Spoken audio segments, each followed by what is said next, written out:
Hai, bertemu lagi dengan saya Susi Susanti dari jurusan Agribisnis Fakultas Pertanian Universitas Riau. Pada kesempatan kali ini, saya akan membahas materi yang berjudul Dinamika Penyuluhan Pertanian dan Membangun Pertanian Berkelanjutan di Indonesia. Sebelum masuk ke pembahasan, apakah kita pernah berpikir bagaimana petani dapat terus beradaptasi di tengah perubahan iklim, harga pasar yang fluktuatif, dan kemajuan teknologi yang begitu cepat? Pertanyaan ini menjadi dasar penting untuk memahami bagaimana penyuluhan pertanian berperan dalam menghadapi dinamika dan tantangan tersebut. Penyuluhan pertanian dapat diartikan sebagai proses pendidikan nonformal bagi petani. Tujuannya adalah untuk mengubah perilaku petani agar memiliki pengetahuan, sikap, dan keterampilan yang lebih baik dalam mengelola usaha taninya. Jadi, penyuluh bukan hanya memberikan informasi, tetapi juga menjadi pendamping dan mitra petani dalam proses belajar. Penyuluh pertanian memiliki banyak peran. Sebagai edukator, mereka mengajarkan teknik budidaya yang tepat. Sebagai fasilitator, mereka menjembatani petani dengan berbagai sumber daya. Sebagai motivator, penyuluh menumbuhkan semangat agar petani mau berinovasi. Dan tentu saja, sebagai agen perubahan, mereka menjadi ujung tombak dalam pembangunan pertanian di lapangan. Namun, penyuluhan pertanian tidaklah statis. Ia terus berkembang seiring perubahan zaman.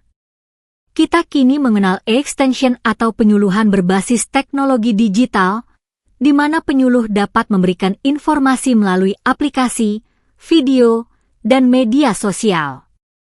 Di sisi lain, tantangan baru juga muncul, seperti keterbatasan jumlah penyuluh, rendahnya minat generasi muda menjadi petani, hingga dampak perubahan iklim yang semakin terasa.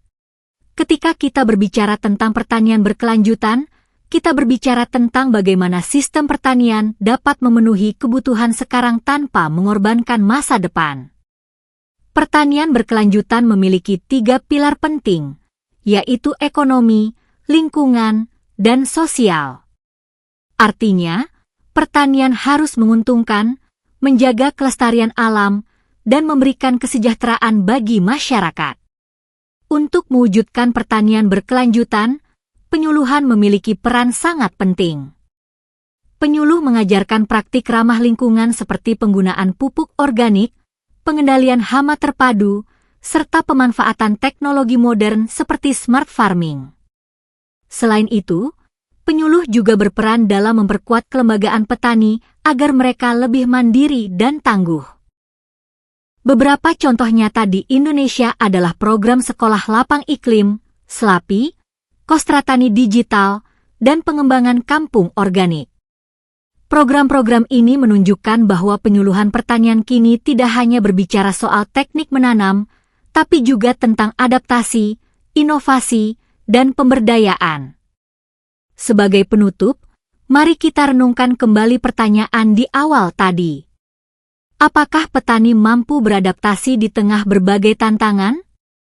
Jawabannya, ya, jika mereka didampingi oleh penyuluh pertanian yang adaptif dan berdaya.